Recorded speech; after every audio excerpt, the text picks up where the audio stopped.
तर आज मित्रांनो आपली पाईपलाईन फुटली होती. तर पाईपलाईन फुटल्याच्या नंतर कसं काय करायला लागतं, फायबर बेबर कसं करायला लागतं, तर हे आपल्या आजच्या व्हिडिओमध्ये आहे. तर व्हिडिओ सगळ्यांनी शेवटपर्यंत पहा. व्हिडिओ खूप भारी झालेला आहे. तर व्हिडिओ आपला शेवटपर्यंत सर्वांनी पहा.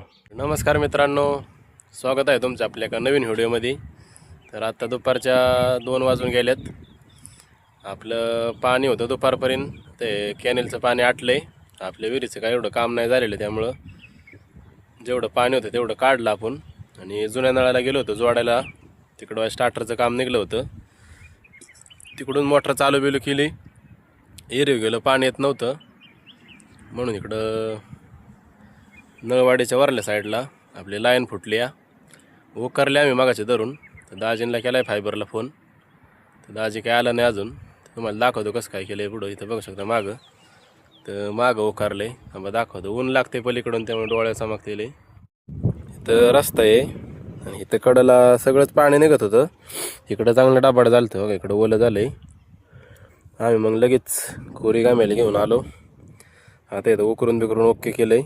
हे तुकडा एक आणला आहे आणि राहुल आणि दाजी आलते, त्यांना म्हणलं ऊन लागते पाणी पण आणा. आणि आता जरा भूक लागली आम्हाला, त्यांना सांगितलं बिळे आणाय. राहुल लय हुशार केला रे. तर बिळे आणल्यात मित्रांनो. राहुल आणि दाजी गेलं तर बिळ आणाय. इकडे ते खाते ते दोघं जण, आमचं इकडे चाललंय काहीतरी बरोबर आहे. दिवस काढायचे काय तरी खायचं मित्रांनो. बिळीची पार्टी करायची, मित्रांना बिळ खायला. उन्हाचे उकारलं मित्रांनो आम्ही मागाशी 2 वाजता. आता झाले उकरून. दाजू येतो ते आमचं जरा लाईन फायबर कराय निघाल्यात घरून. म्हणलं लवकर आपलं जेवून घ्यावं. पाऊस पडून त्यामुळे बेकार झालं. कॅनेला आटलाय मित्रांनो. पाऊस काय म्हणा ना, त्यामुळं असं काय तसं काय दिवस काढायला लागतात. तर इकडं दाजी आलं होतं फायबर करायला. पाईप कापून घेऊन जरा गरम करायचा होता. दाजीने यांनी तिथं आपलं केला होता काडा गोळा. कमी पडत होता तिथं जरा पुढं, म्हणून गरम बिरम केला यांनी.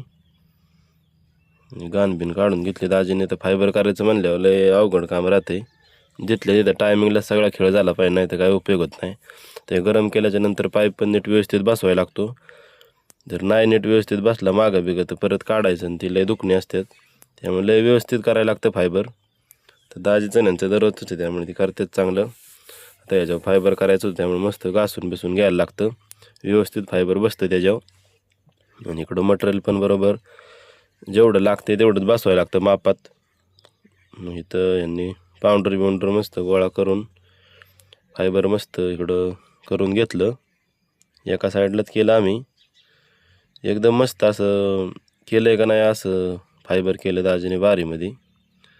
आणि मागं सगळं झालं होतं व्यवस्थित. आता जायचं होतं पुढं विहिरीकडं. बघा असं एकदम ओके क्लीनमध्ये फायबर केलेलं आहे. आणि आम्हाला जायचं होतं मग तिकडं वर जो पुढल्या एरियाकडं. दाजींनी पण त्यांचं ओराकलं. नंतर आम्ही आपलं तुटलेलं तुकडं बिकडं घेतलं पायपाचं. आणि मामा पण आला होता इकडं, बकऱ्या गेलता. दाजीने यांनी पण ओराकलं. आम्हाला जायचं होतं तिकडं पलीकडच्या विहिरी कॉक बसायचा होता. यांनी ओराकलं सगळ्यांनी. राहुल ना आम्ही म्हणलं येतं बुजून. नाना अण्णादादा मामूनी गेले पुढं. तर राहुल ना आम्ही पण चाललो होतो टोयलरवर, तिकडं विहिरीवर जायचं होतं. शिव वाल होता, ह्यो तुटला होता. काळीतली जरा जाडं काढली तेव्हा तुटला होता. आपल्याला खाली आपल्या विहिरीक पाणी न्यायचं होतं, म्हणून हे वाल जोडायचा होता आपल्याला. ते पण नीट बसत नव्हता. आम्ही 2-3 वेळा सोल्युशन लावलं, पण तो काय बसानाच. बळबळ कस तरी बसावला. आणि इकडं थाळीची नटं पण खोलायची होती. राहुल म्हणला मी तर कुठलं साफ करतो जरा. थाळीची नटं बिटं खोलली आणि आम्ही घरी गेलो. दुसऱ्या दिवशी परत तीच बॉम्ब दुसऱ्या ठिकाणी परत लाईन फुटली होती. आमचं चाललं होतं सर्किट जोडायचं. आम्ही बऱ्यापैकी ते गरम करून एका साईडला तोंड बिंड पाडलं आणि इकडं बसवायचं चाललं होतं. पण आमचं ते लय जास्त पुढं गेलं नाही त्याला लय नीट बसवायला लागतं मित्रांनो. नाही तर एक साईड गेली एक साईड जर राहिली ना ते व्यवस्थित बसत नाही. आम्ही मस्त रेटलं त्याला पारेनी बिरेनी, पण पुढं एक 2-3 बोटं राहिले होते जायचं. मोटर चालू केली तर अशी तरा झाली. ते निघलं. आम्ही परत काढलं होतं बाहेर त्यामुळे जास्त पाणी होतं थोडंसं निघत होतं.